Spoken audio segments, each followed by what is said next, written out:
Hello there, welcome to my first tutorial of a series that I'm going to be doing, hopefully monthly. Today I'm going to be talking about why I believe that Logic Pro X now, is the most complete DAW for beginners or for producers looking for a new, more versatile DAW. So I'll quickly start on my background. I started off using Logic 8 and Logic 9, which I found incredibly inefficient. And I'd often have about 10 tracks of audio or software instruments, and I'd get the dreaded error message,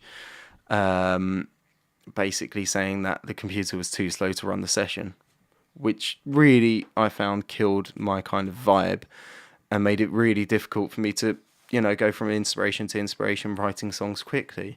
I moved over for a bit to Studio One 2, that was not the newest one that I have here, and found that was a lot better.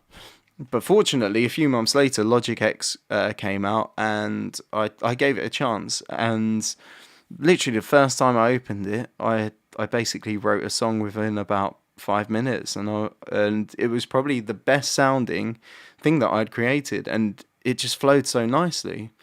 So yeah, let me just quickly go through some of the features that I found really, really useful. So the first thing that really struck me is, the layout of it just feels so much more professional and polished compared to the horrible grey Logic 9 kind of layout. And this particular feature, the drummer feature, has saved me so much time when creating templates of tracks or skeleton tracks for people, because it's great. You can just go in, click a button, and you've got a drum beat going. I'll turn that up a little bit.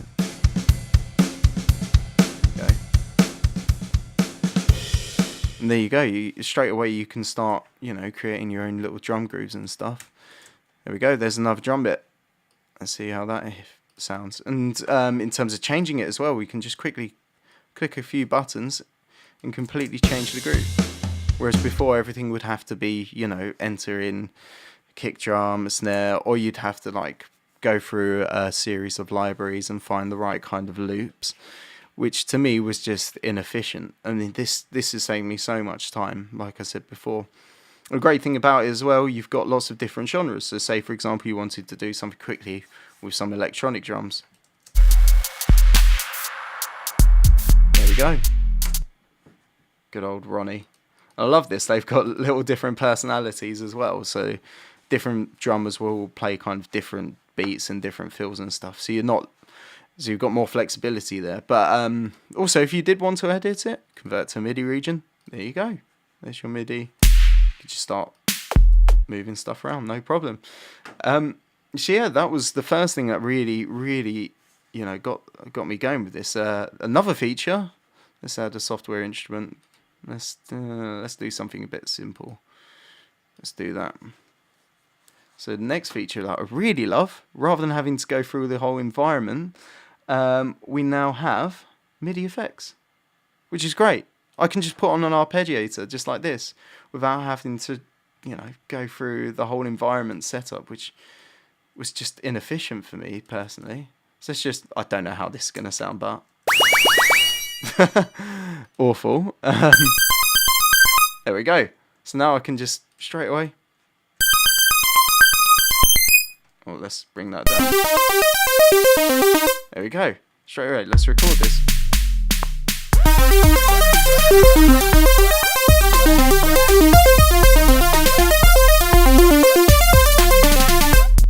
So quick and easy. And there we go. A lovely arpeggiated sequence.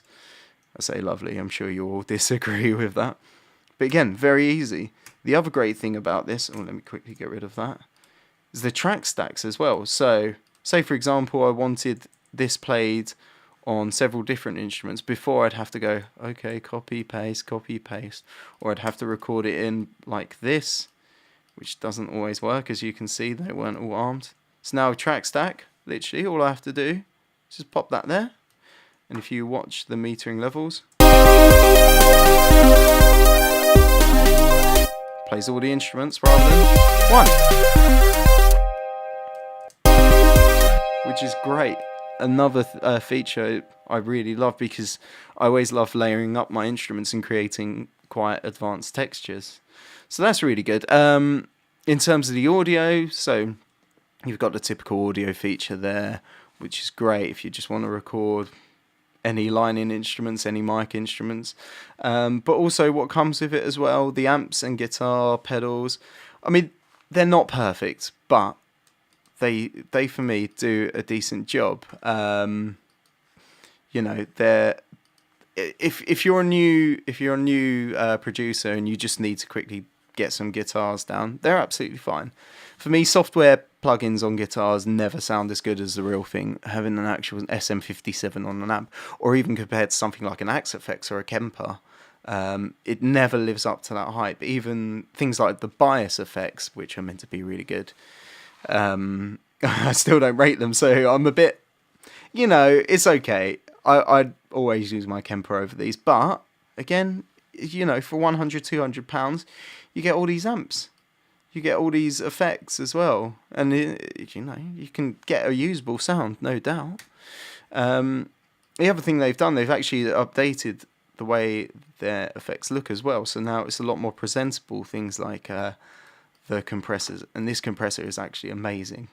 Even though I've got all the waves plugins and also quite a few UAD ones, this still is my go-to compressor a lot of the time, except for maybe on bus compression. But it's so versatile. There you go. You've got 1, 2, 3, 4, 5, 6, 7 compressors, all with limiters that you can use clipping on to just really smooth out those transients in a good way. So it's absolutely versatile, and they all sound very different. So it's great for just experimenting with. Again, the EQ, let's have a look at that. They've changed the layout of that. It looks really good now. So they've coloured all the bands, so it's a lot more visually easy to recognise what you're adjusting. Obviously, it all correlates to what's up there. The amount of effects you get in this thing as well is incredible. Dynamics, the EQs, you've got quite a few there. I mean, I've added in these guys as well. So that's another thing you can do. You can also add in your own third-party plugins into the drop-down menu here, rather than having to go boop, boop, and scroll through all of this. So again, it's just made life so much more easier for me. And I don't really know another DAW that has given you so much. I mean, as well, the amount of synths as well in here. You've got the drum kit designer, which is fantastic, we heard earlier. Drum machine as well.